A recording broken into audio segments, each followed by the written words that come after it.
By today, we're going to be reading chapter 28 of Baron Trump's marvelous underground journey. How a little burden may grow to be a grievous one. Story of a man with a monkey in his hood. My terrible suffering. Concerning the awful panic that seized upon the Quality Corpse.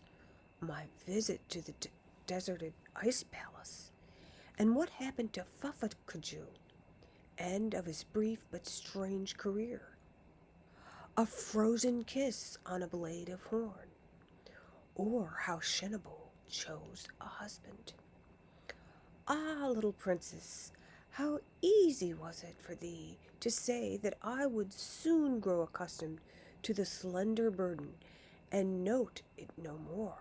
How prone are we all to call light the burdens which we lay upon the shoulders of others for our own benefit. True, Fufakaju was not as long as a horse, nor as broad as an ox. And when, in accordance with the king's decree, the hood had been completed, and the little animal was stowed away therein, close against my back, so as to get a goodly share of the warmth of my body.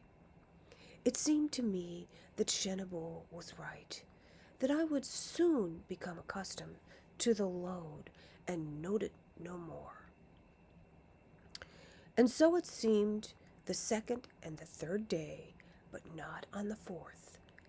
For on that day the little load appeared to have gained somewhat in weight, and although I was quick to feign that it was not, so the Princess Shinable quizzed me, saying, "There, little Baron, did I not tell thee that thou wouldst soon forget the Fufakaju slept upon thy shoulders?" Yet in my heart I felt that he really had grown a mite heavier. On the fifth day, Bulger and I were bidden to a merrymaking at the Palace of Ice, and as I rose from my divan to betake me thither, methought I was strangely heavy-hearted, and so did. Oh, interesting. I think I'll take a picture of this. Okay, we'll make I'm going to crop that and put it up as the thumbnail. All right. This is the Baron's flight to the Ice Palace. So there's the Baron, and there's Bulger, his little doggy. I suppose that's the princess. I don't know. What do you think? Put your comments in the box below. I love to hear from you. Thank you. Okay, so Bulger, for he had made several efforts to draw a smile or a cheery tone from me, but in vain. Soon I realized that there was a weight pressing against my back. No, not a heavy weight, but a weight all the same. And then I whispered to myself, "Why, if I'm going to a merrymaking, I'll cast it off." And then I wakened from my deep abstraction and murmured, "How strange that I should have forgotten the Fufakaju was in my hood." And so I went to the merrymaking with the Fufakaju nestled between my shoulders, and the Quality Corpse laughed at the little Baron and his child, as they called him, and drew near, and raised the flap and peeped in at the curious creature within the hood. And when Fufakaju felt their icy breaths, he buried his nose in the fur and sighed and whimpered. Then for a moment, when the Princess Shinable came and sat beside me, and praised me for my readiness to carry out her wishes, and thanked me so sweetly for my goodness to her, I forgot all about the little load laid upon me, and I ate the frozen tidbits from the royal kitchen, and laughed and joked with Lords Frosty-Fizz and Glacier Boy, just as had been my wont before Gladys had decreed that Fufakaju should make his bed on my shoulders. But when the feat was over, I stepped from the broad portal of the ice palace, and I looked up at the mighty lens set in the mountainside, through which the moonlight of the outer world was streaming in subdued but glorious splendor. I suddenly felt my legs bend under me. I staggered from right to left. I clutched at the shadows. I was, it seemed to me, about to be crushed beneath a terrible burden. I quickened my pace. I broke into a run. I threw my arms into the air, as if I would cast off the weight that was smothering me. And so I came to my lodging, puffing and panting, gasping. "Why, what a fool I am," was my first word when I had got my breath. Its only little fuffajou on my back, stowed away in my fur hood. I must be beside myself to have thought that a great monster was seated there, and that he was gradually pressing me down, crushing my life out of me, by degrees flattening me to the ground, the very ground, and I was not able to escape from his terrible embrace or to squirm out from under his awful limbs, wrapped around my neck and body. Oh, this is kind of funny. He just didn't realize it. What do you think? All night long, this monster was clinging to me and urging me to a faster pace, up and down, across and around. I knew not where on the bootless errands, ending only to begin again, on searches after nothing, hidden nowhere, trying 1,000 lids and finding every one locked, returning home only to go forth again, up and away, and out on interminable highways, vanishing in a point far on ahead, with the grievous burden forever on my shoulders, growing heavier and heavier, till it seemed that I must go down with it into the dust. But no, it knew full well that it must not ride me to the death. So when I was ready to drop, it threw off part of its weight to give me courage to begin again. When the morning came, my pulse was galloping, and my cheeks were on fire. I could feel the blood pulse pounding against my temples, and it was natural that my face should be crimsoned over with flush of fever. Half in a daze, I walked forth toward the grand staircase leading up to the ice palace, when suddenly I was startled by a fearful scream. I halted and looked up, when another and another burst upon my ears. The terrified Culticorps were fleeing before me in every direction, shrieking as they fled. "Fly, brothers! Fly! The little Baron is burning! The little Baron is burning! Fly, brothers, fly!" In a few moments, terror had seized upon every living creature in the icy domain of King Geldas.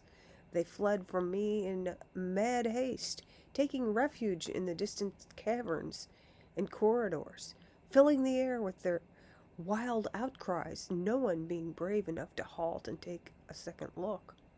My inflamed countenance filled them with such awful terror that they could only tear along and cry, "Fly, brothers, fly! The little Baron is burning! The little Baron is burning!"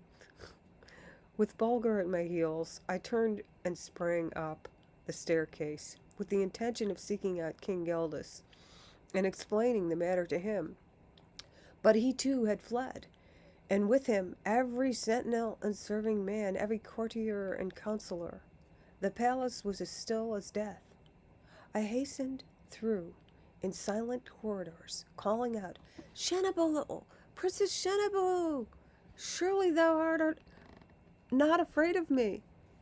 Turn back, I will not harm thee. I'm not burning. Turn back, oh, turn back!" With this, I reached the throne room. Not a living creature was to be seen. The vast chamber was as still as death. I staggered to a divan, and pillowing my poor aching head on a cushion, I fell into a sound and refreshing sleep. When I awoke, I rubbed my eyes and I looked about me, and at first I thought that I was still alone in the great round chamber with its walls of ice. But no, there on the divan sat Shenable, and she smiled and said in a mock displeasure, "Thou art not a very watchful nurse, little Baron, for in thy sleep thou didst squeeze Fuffajou so tightly against a cushion that he crawled out from under thy hood and nestled in my arms." "In thy arms, Shenable?" I exclaimed breathlessly, for I feared for the worst, and springing up, I drew aside the soft pelt which she had wrapped around Fuffajou, and there he lay, dead. Oh, poor little beast.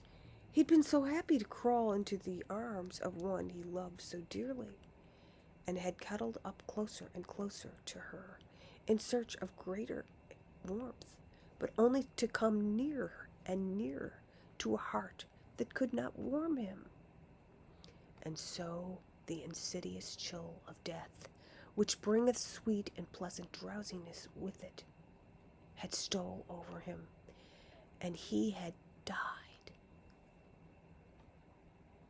And Shenable's tears, freezing as they fell, now showered like a gentle hail of tiny gems upon the little dead beast, no longer Fuffajou, but once again the little man with the frozen smile.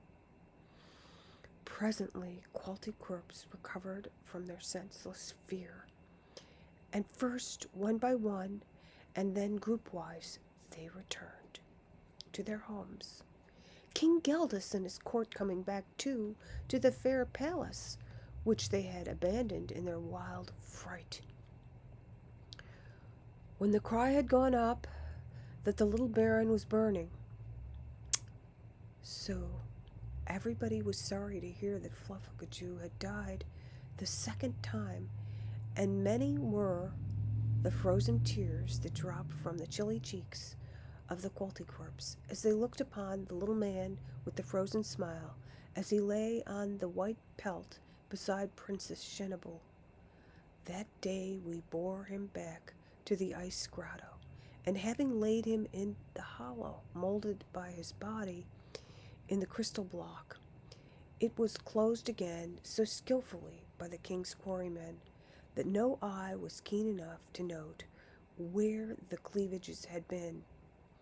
And then the same uncanny glint was in his eyes, and when the Qualtiquerps saw this, their icy hearts felt a cold shiver of satisfaction, for not only was the little man with the frozen smile back in the crystal cell again, but all the fears and dreadful fancies which his coming to life again had given rise to were past and gone forever.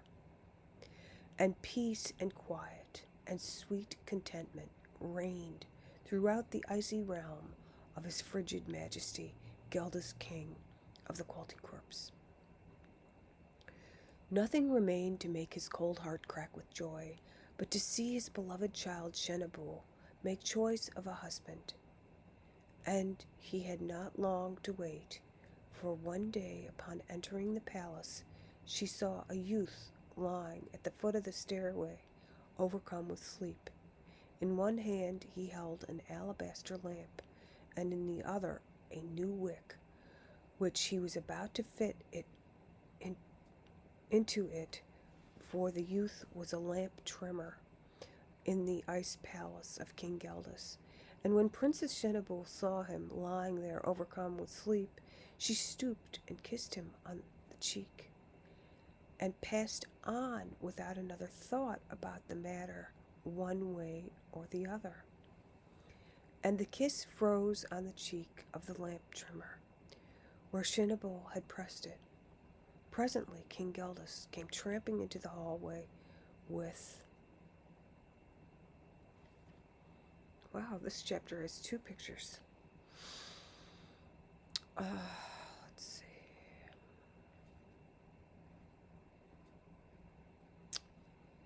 his white breath upon his beard, and he saw the youth lying there, and the frozen kiss on his cheek, and he bade Glacier Bahoy scrape the delicate frost crystals from the youth's face with a blade of polished horn. "What has there, father of mine?" asked the princess, when she saw him bearing the blade of horn along so carefully. "A kiss which someone pressed upon the cheek of my lamp trimmers, now lying on the staircase overcome with sleep," replied King Geldas in ringing icy tones. "Why, father of mine," exclaimed Princess Shenabel, "now that thou speakest of it, I really believe the kiss is mine, for I recollect kissing someone. I entered the palace, I was deep in thought, but no doubt the youth pleased me as he lay there, asleep with lamp in one hand and wick in the other. And that lamp trimmer trimmed no more lamps in the ice palace of his frigid majesty Geldas, king of the Koltykwerps. No doubt he made Shenabel a very good husband, and I'm quite sure that she made him a good wife. I would have been glad to tarry for the nuptial feast, but that was out of the question. I had stayed too long already." Well, thank you for listening today, and we'll go on and do the next chapter, 29, next time. Thank you again. Take care. Bye.